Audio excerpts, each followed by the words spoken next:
Hey guys, Jessie with GlitterPeels. Thank you for enjoying our first ever YouTube video. We reached 100 subscribers with that video and in like a week. That's like kind of really cool. So thank you for that. This is just a very quick tutorial today of how to actually apply one of our glitter peels, whether you're using the permanent or traditional material, or whether or not you are using a straight cut one or one of our camouflaged seam designs. So on the left here is our repositionable, and on the right is our permanent. Our permanent sometimes has a checkerboard and sometimes it's white on white. It is the same paper and same internal adhesive. It's just one of the manufacturing warehouses that it sends to us prints on the paper. The other one does not. But on the left, the repositionable layer, you can see that the peel away layer is more of a film versus a paper. So visually, this is what the two papers look like. And then throughout the video, though, the permanent that I use will be the white on white, so it is more easy to tell the difference on which one I'm working with when you see the videos going forward. And mind you, all these clips I'm showing you, they are compiled videos from the last year. I just figured putting them all together into one would be easy to show everyone.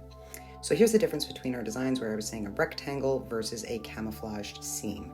On the back side of all of our instructions, regardless of the design you get, per design will be at the very bottom of the back, giving you specific details to that design.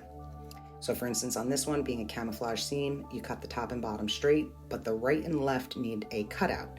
So on the repositionable, you would have to either draw on it with a pen. This is the permanent, so a pen works, as well as mica, as well as another step I'm going to show you in a second that you can use. But here with a pen, this works on the permanent and on the repositionable, like I said. The mica unfortunately does not work on the repositionable, but I'm also not a fan of the mica, because if you're trying to do a light color and you use a dark mica, there's a chance that mica could transfer onto your adhesive and then you're going to see it on your final design. So my favorite is to just use a pen or this nifty little trick, but I did not do this fully in the video only because it takes longer, because you got to take it slow. I'm actually peeling away that extra paper that I'm about to cut off, and it reveals a perfect cut line, but the adhesive is there and your scissor will stick and it will take longer to cut out.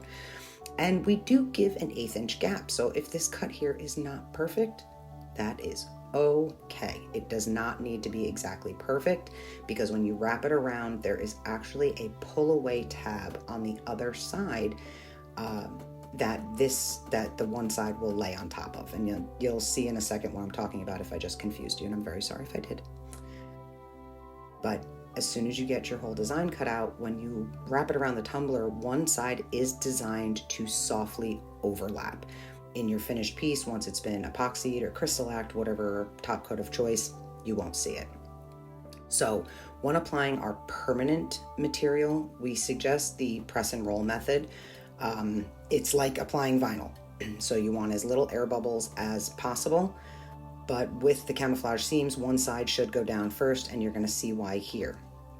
Because once you peel back that first piece and wrap it all the way around the tumbler, like I'm about to do, and this is that press and roll method, which is even pressure side to side while moving it forward. The biggest thing is even pressure. You keep even pressure and you will get virtually no bubbles. But now right here, before I let that close over, there is actually a little peel. And when you peel that away, don't go too fast like I did and chance peeling away some of your pattern. Take your time, take it easy. There's no reason to rush here. But if you follow the line work, there is a little peel away spot. And once you do peel it off, it exposes the adhesive that this piece will now, like a puzzle, fall into place. Now what can happen is there'll be exposed tape.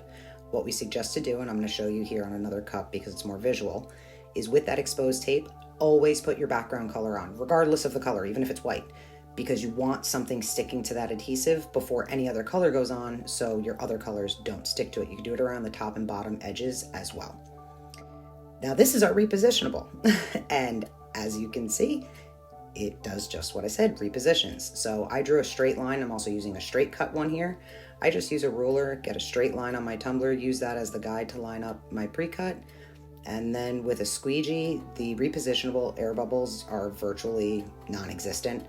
And I just squeegee it right on and it's done. And this was a very quick tutorial and I hope it helped, and there'll be more to come. Thanks for watching.